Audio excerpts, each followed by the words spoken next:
How's it going, friends? Jay with Unbox Utopia. So I've been shooting videos just holding my Galaxy Note 8 for a little while. I figured it was time for a little stabilization, something to go next level, make it look a little more professional. So I did some research on gimbals. Most people are on a budget these days. I wanted to get a review for the best bang for the buck, for something that's gonna just make your videos look that much better. So, did a little bit of research. This is what I found.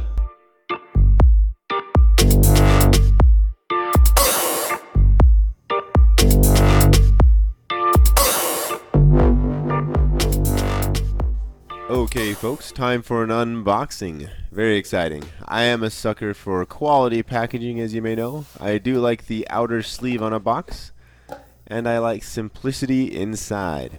So let's see what we've got. Nice presentation, product right away, not a lot of clutter. As always, I'll try to skip through or fast forward through the boring parts for you. Didn't miss much, just an adjustable shoulder harness and a USB charging cable. If you're one to store your tech in a case or a protector, this will do a good job if you're on the go or just want to throw your gimbal in the trunk. It's got a molded inside to fit the shape of the product in question. There it is. I apologize for a little bit of off-camera-ness. Not my best shot ever, but you'll get a much better look at this later on in the video.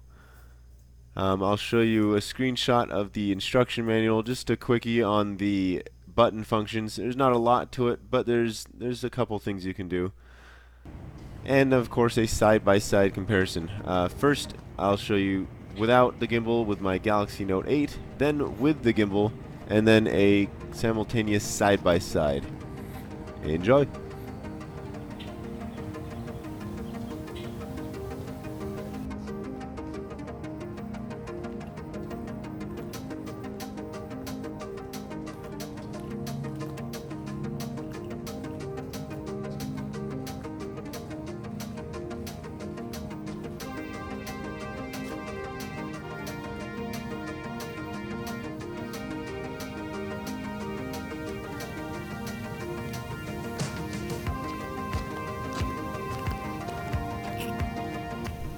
Just a small side note to mention. I realized that the without the gimbal shot on the right is a little shaky. No, I'm not doing that on purpose. I don't have the most steady hand in the world when it comes to making cell phone videos, which was a large part of the motivation in buying this Smooth Q. I am still shaky on the left. You just can't tell, so it does a great job. I'm a believer so far in how well this thing does stabilize.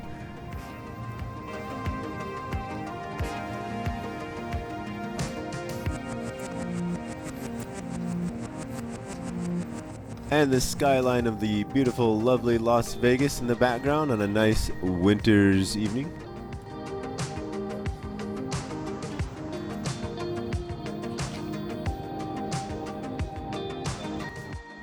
So I am a big fan when trying new things of trying to get them to mess up, trying to make them fail, just to see how well they do what they do. So that's what I'm doing here. It does a great job normally, and also when you take it beyond its normal range of motion, it does a great job of correcting that mistake or that mess up. I do get it to mess up here. It doesn't mess up easily. I only showed you a short portion of my abuse, if you want to call it that, of this gimbal. And the good news is, though, when it does mess up, you can just simply power it off, and as you can see, it's off now. Power it back on and you'll be right back to normal. So, easy to fix. As far as stability, this thing is very stable. You can spin around in circles pretty well, and it's going to point in the same direction if you have it in that mode. So, very stable.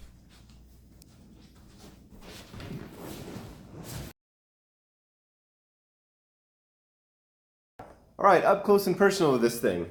First off, we've got the scale of truth here.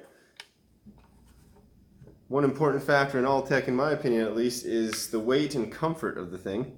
So we're going to go ahead and just weigh this thing. And it comes in at 15.4 ounces. So it's not really that heavy. It's comfortable in your hand, especially compared to other fancier quote-unquote gimbals. This thing is actually pretty comfortable. It's got nice contoured edges, and all the controls interfaces are where your thumb naturally goes when you're holding it. You don't have to make any special effort to reach it. So as far as setting your phone in the device, it's got a couple things. First off, the cradle right here easily will hold the largest smartphones. It holds my Note 8 just fine as long as I don't have a case or a protector on it. Very easily holds my Galaxy S8. S8 Plus I'm sure would be fine. It's pretty much the same size as the Note 8. Has a few adjustments. This guy right here, just loosen that up very simply and you can switch it into a vertical orientation or a horizontal one, or 45 degrees. I don't know why you'd want to do that, but you can if you want, if you find some reason to do that.